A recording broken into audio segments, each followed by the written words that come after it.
마가복음 15장 21절 말씀입니다.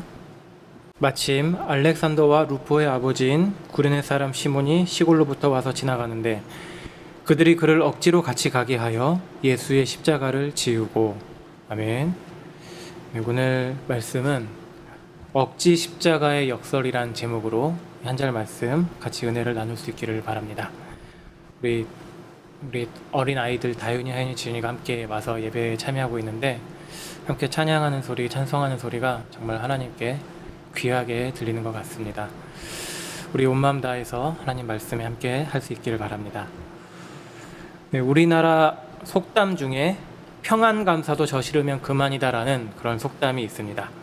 이 조선시대의 평안도 지역을 관리하던, 관할하던 오늘날에 치면 도지사급 해당하는 지역에서 제일 높은 관직인데 왜 하필 평안감사일까 하냐면 이 돈을 굉장히 많이 모을 수 있는 자리였다고 합니다.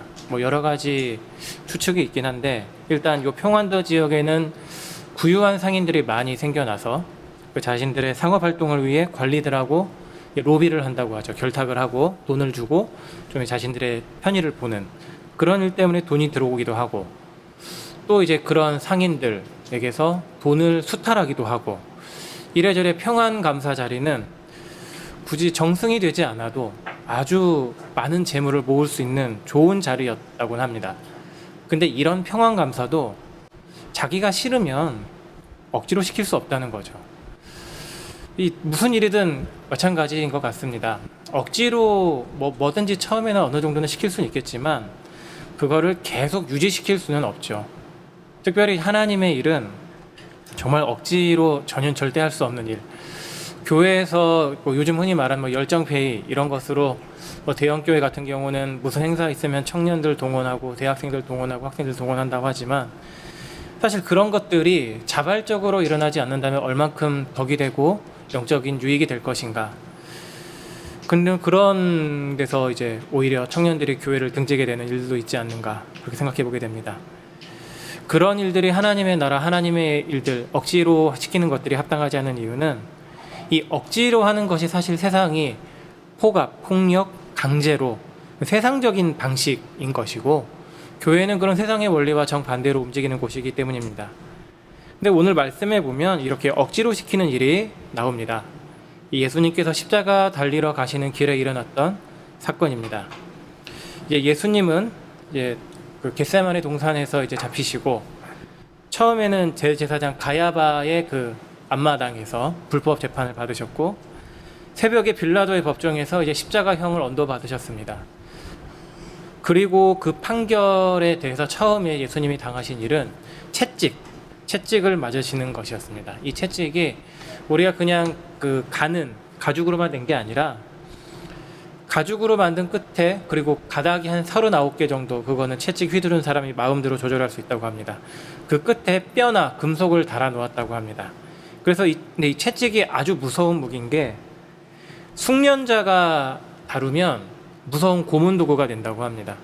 죽이지는 않을 수 있는데 죽을 만큼 고통을 가할 수 있고, 그리고 오히려 비숙련자가 다루게 되면 사람을 억하는 소리에 죽게도 할 수 있는 그런 굉장히 다루기 힘들고 또 파괴력이 강한 무기였다고 하는데, 로마 군인들이 사용한 채찍은 그 끝에 무거운 쇠를 달아놓고 채 때리는 거죠.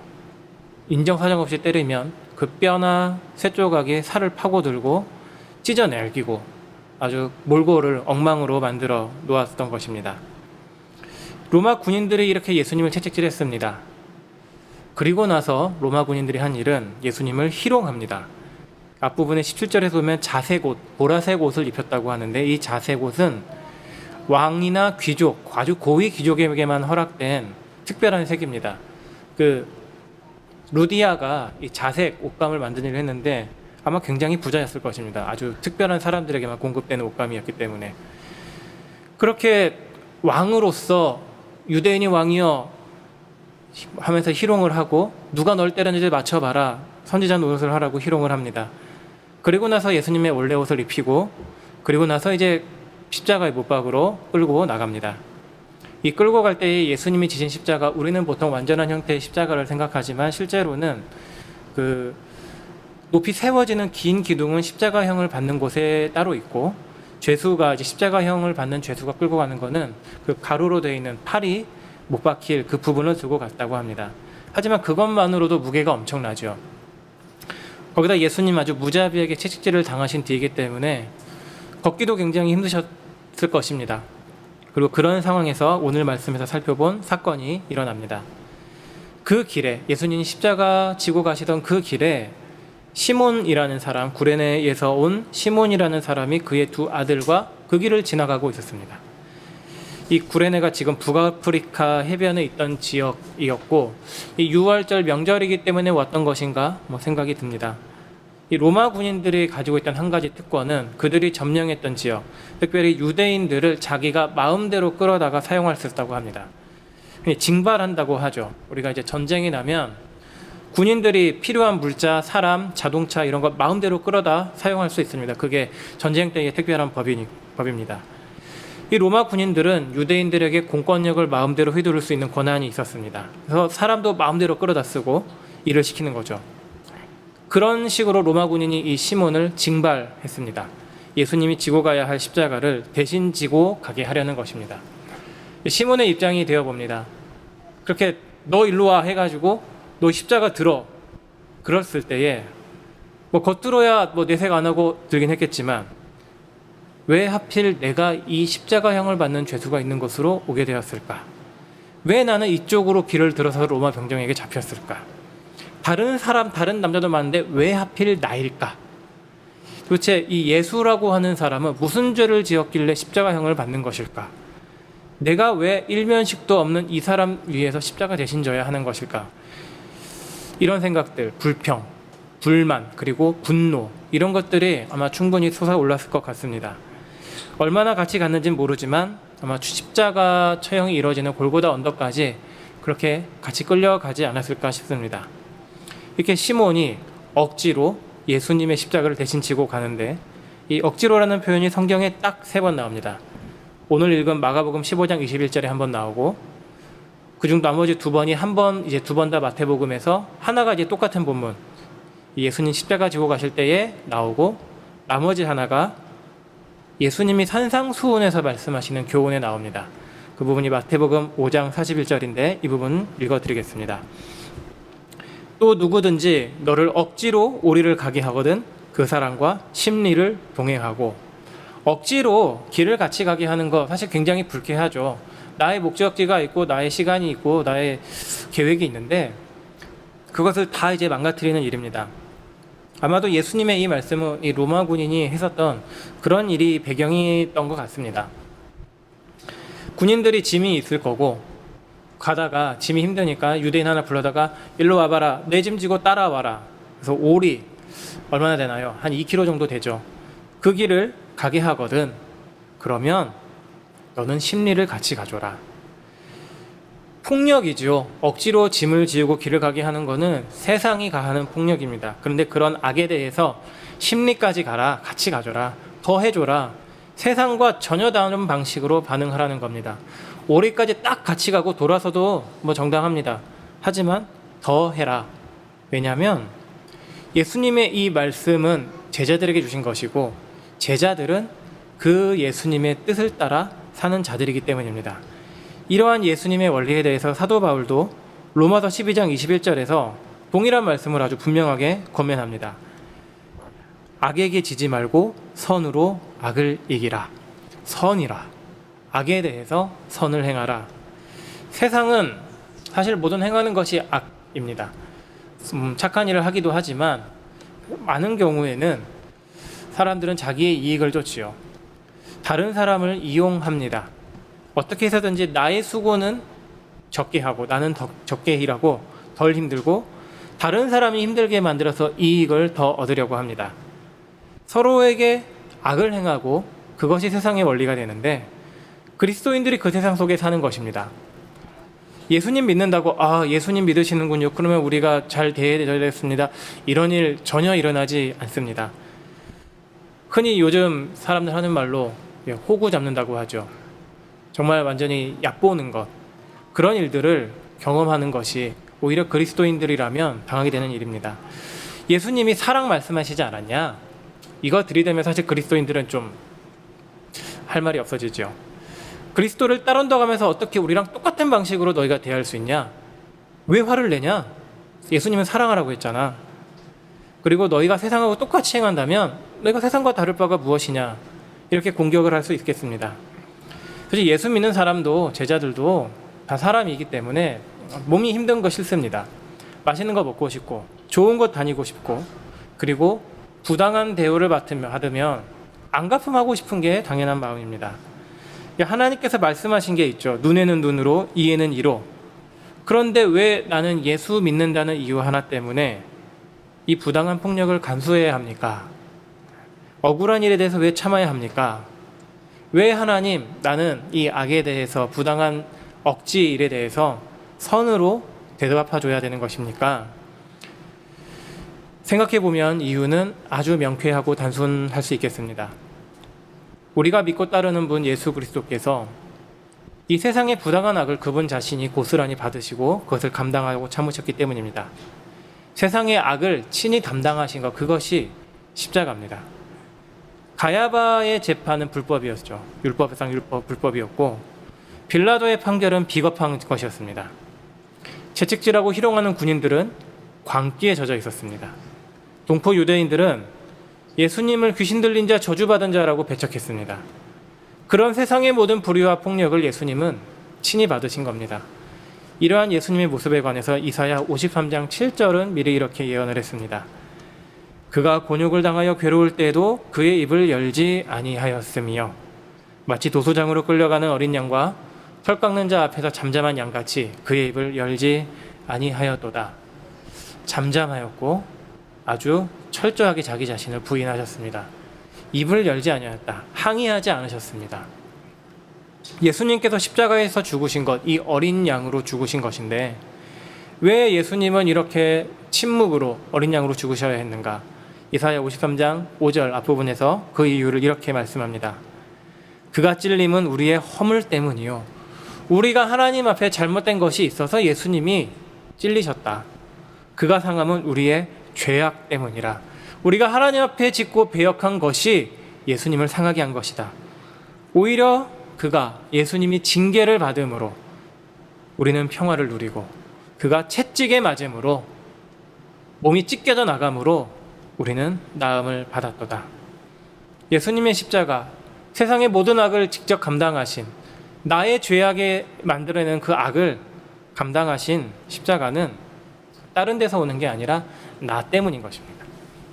나의 죄를 용서하기 위해서기도 하지만 나의 죄가 예수님을 공격한 것입니다. 그래서 예수 그리스도의 십자가를 생각하면 우리는 어느 누구도 자랑할 것이 없습니다. 내가 예수님을 찔렀기 때문에, 근데 내가 찔른 예수님이 나를 구원하셨기 때문에 나의 죄가 그 십자가 죽음의 원인이기 때문에 예수님은 거기에 대해서 부당하다고 항의하지 않으셨죠. 그리고 예수님 믿는 자를 정죄하지 않으시죠. 내가 네 죄 때문에 이렇게 고난받았다라고 따지지 않으셨습니다. 잠잠히 끌려가셨죠. 하나님의 뜻에 순종하심으로. 그리고 그 끌려가심은 하나님이 허락하신 세상 권세 가운데에 거기에도 순복하신 것입니다. 예수님은 바로 이러한 자세를 요구하신 것입니다. 제자들에게도 예수님을 따르라, 혹은 예수님을 닮으라, 예수님을 사셨던 삶을 그대로 따라 살아라. 예수님 닮는 것이라고 하면 우리는 성품을 닮는 것을 생각하게 됩니다. 예수님의 그 거룩하심, 자비로우심, 의로우심, 주로 이제 성품은 내면의 어떤 됨됨이가 행실로 드러나는 것이죠. 그런 것들을 우리는 닮기 힘써야 하는데 예수님을 닮는 것의 또 하나의 중요한 측면은 바로 이 고난인 것입니다. 그래서 모든 그리스도인은 고난을 당합니다. 왜 고난 당하느냐? 그리스도인에게는 그리스도께서 계시기 때문에, 고난 당하신 그리스도가 내 안에 계시기 때문에 그 그리스도로 인해 내가 고난 받는 것입니다. 기본이죠. 절대 옵션이 될 수 없습니다. 나는 고난 받겠습니다. 이쯤에서는 고난 받고 여기서부터는 받지 않겠습니다. 뭐 시기, 장소, 방식 전혀 선택할 수 없습니다. 예수님이 제자들을 부르셨을 때 하신 말씀이죠. 나를 따르라. 이 말은 예수님과 함께 고난의 길로 가야만 한다. 우리가 이 예수님의 부르심에 대해서 반복해서 보는 말씀입니다. 이 마가복음 8장 34절인데 아마 마가복음 전체를 관통하는 주제 말씀일 것입니다.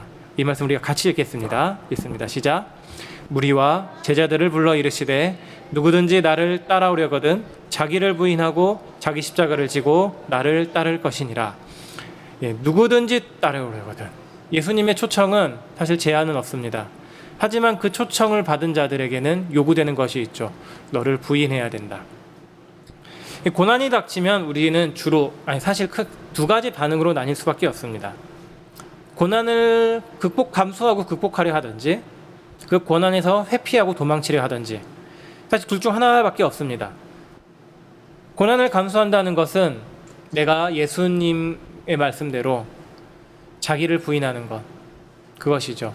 이 고난이 나에게 당연한 것이기 때문에 나의 뜻을 그대로 하나님께 주장하지 않는 것이죠.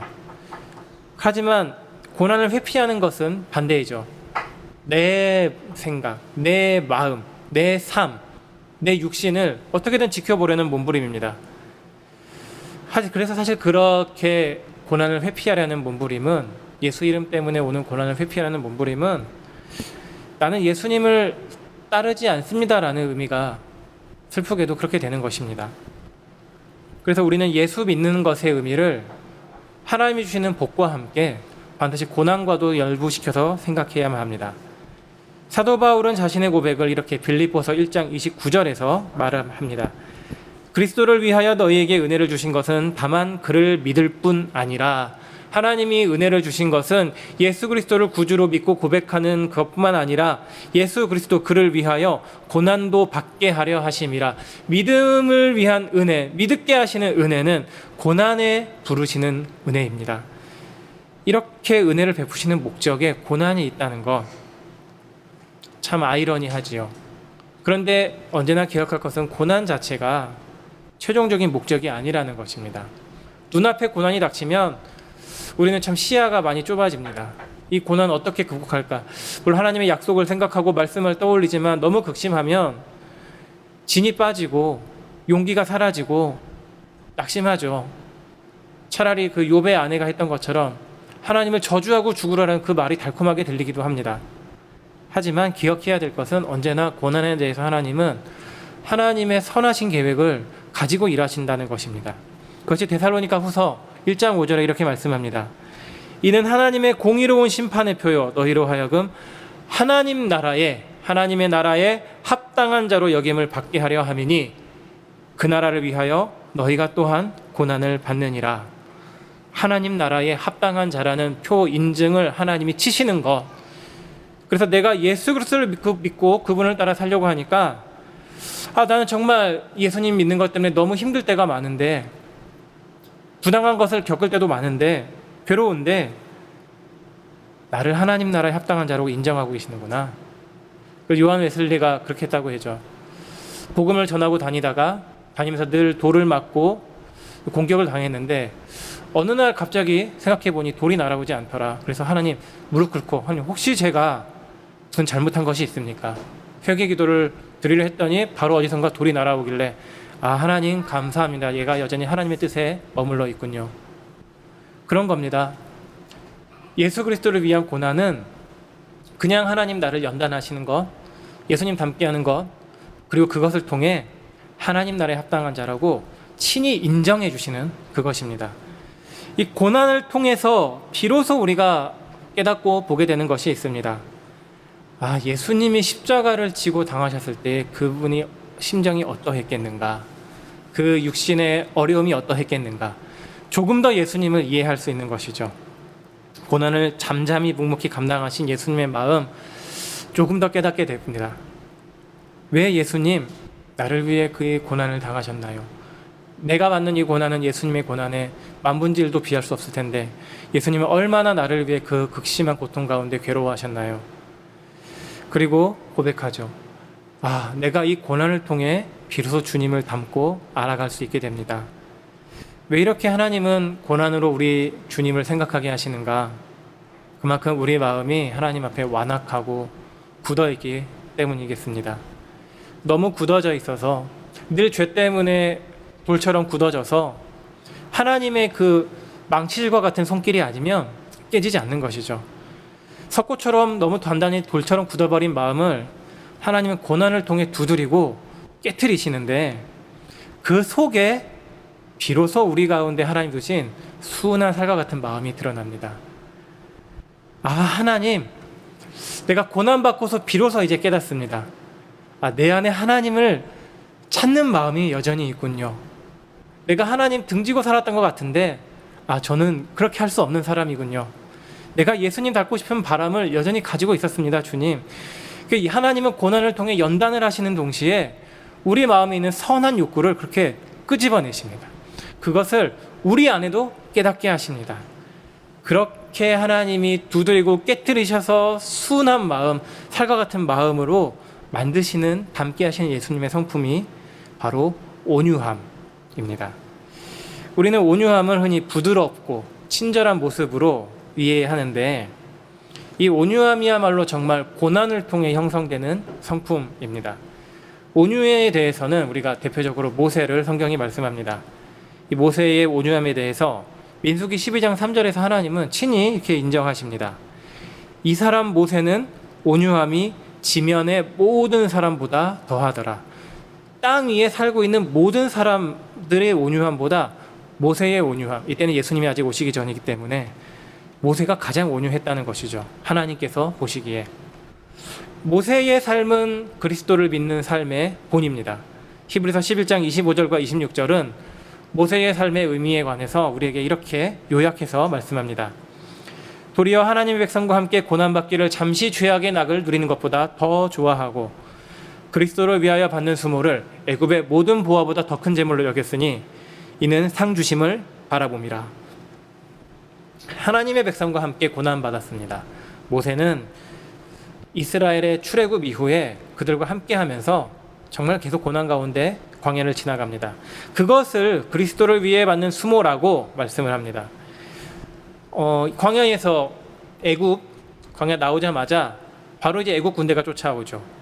그리고 아말렉도 공격을 해옵니다.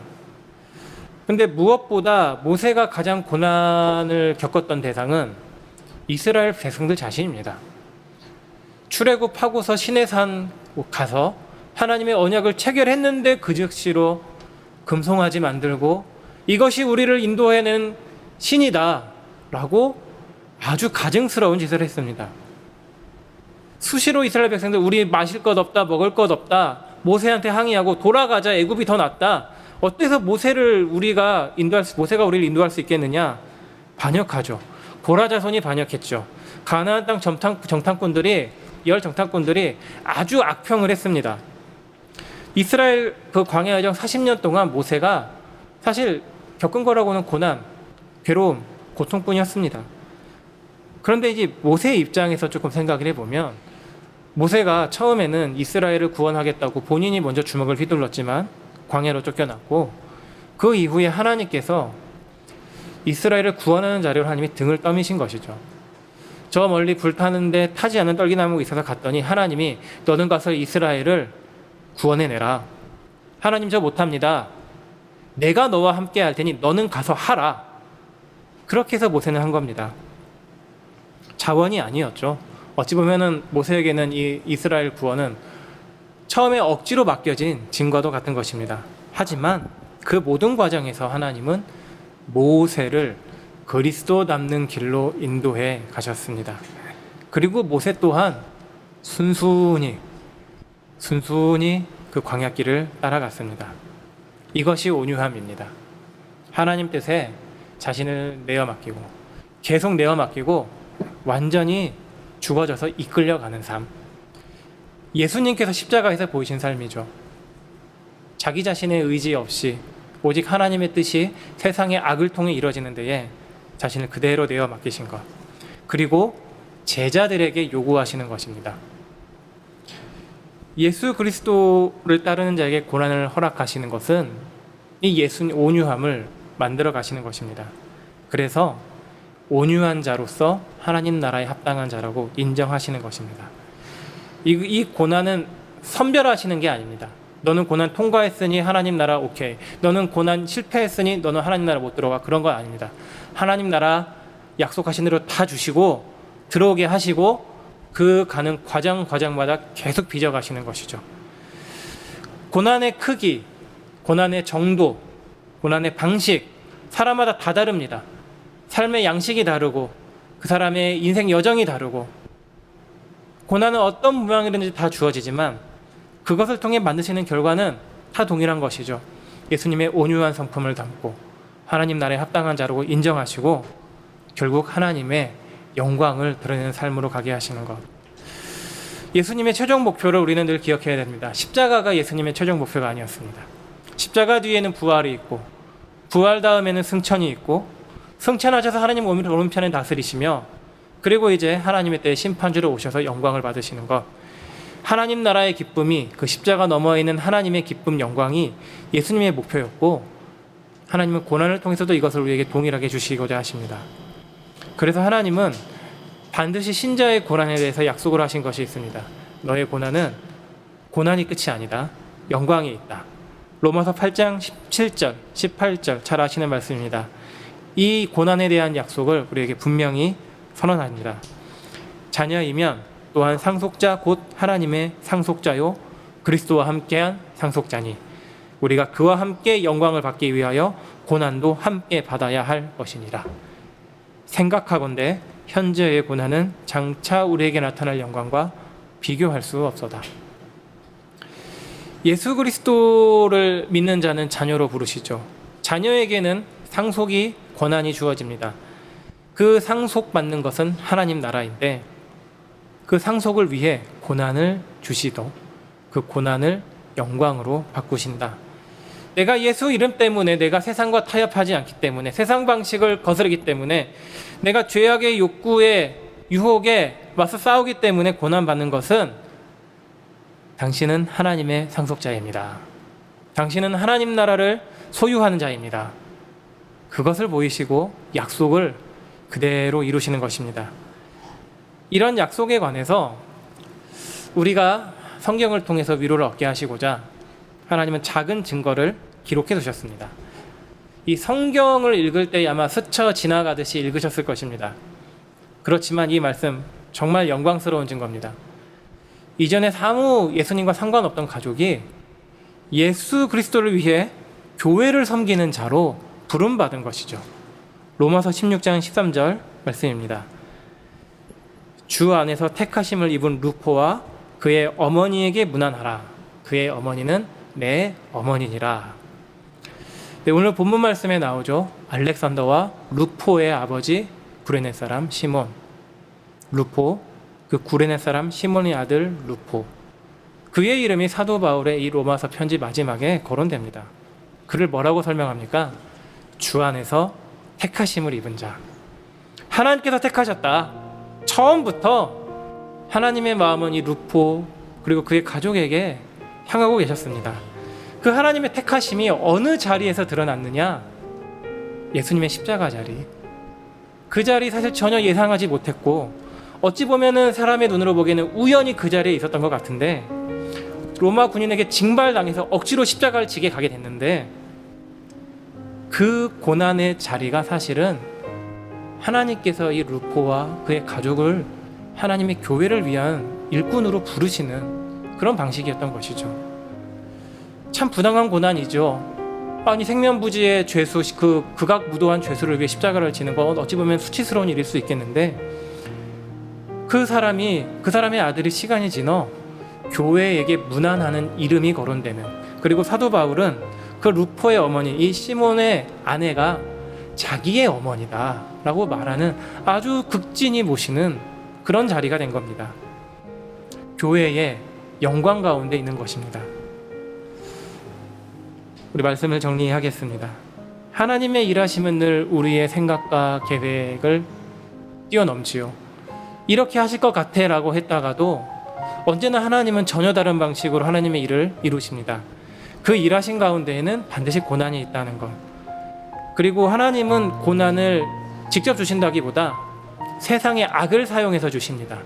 그래서 때로는 그것이 굉장히 부당해 보입니다. 내가 왜 이것을 받아야 하나요? 내가 왜 이런 어려운 일을 겪어야 하나요? 하지만 예수님을 믿음으로 받는 그 억지스러운 고난의 역설은 그것을 통해 예수님의 성품의 온유함을 하나님을 만들어 가시고, 그래서 하나님 나라에 합당한 자로 하나님이 인정해 주신다는 것입니다. 그래서 우리가 때로는 억지처럼 주어지는 부당하게 보이는 그런 고난도 우리는 기쁨으로 받을 수 있는 것입니다. 하나님이 악을 선으로 바꾸시기 때문입니다. 그 하나님의 일하심을 우리 신뢰합시다. 선으로 악을 대하라고 하신 그 말씀을 우리가 따를 수 있는 것은 언제나 하나님이 악에 대해서 선을 이루어 가시기 때문입니다. 그리고 그렇게 악에 대해 선으로 대하는 자를 하나님은 온유함을 만들어 가십니다. 그 온유한 모습으로 우리 모두가 승리할 수 있기를 바랍니다. 기도하시겠습니다. 우리 가운데 늘 함께 하시고 선하신 뜻을 따라 모든 것을 통해 하나님의 선을 이루시는 하나님, 고난조차도 우리에게 부당하고 때로는 억지로 지어지는 이 십자가와 같은 고난과 역경조차도 하나님 우리를 사랑하시고 하나님의 뜻에 합당한 자로 빚어가시며 예수 그리스도의 온유한 성품을 가지게 만들어 가시는 것임을 우리가 말씀을 통해 보았습니다. 그 하나님의 선하신 손길에 우리 자신을 기꺼이 내어 맡기는, 그래서 순순히 하나님의 뜻에 순복하며 세상이 가하는 부당하고 악한 일들의 가운데서도 하나님의 손길을 신뢰하면서 선으로 악을 대하는 승리를 우리가 누리게 하옵소서. 예수 그리스도의 온유함을 닮아가는 은혜가 우리 가운데 날마다 깊어지게 하옵소서. 고난 가운데서 우리가 낙심하지 아니하고 하나님의 영광을 바라보며 그 약속을 신뢰하며 예수 그리스도 닮는 것에 더욱 우리 마음을 드리게 하옵소서. 우리 주 예수 그리스도의 이름으로 기도드렸습니다. 아멘.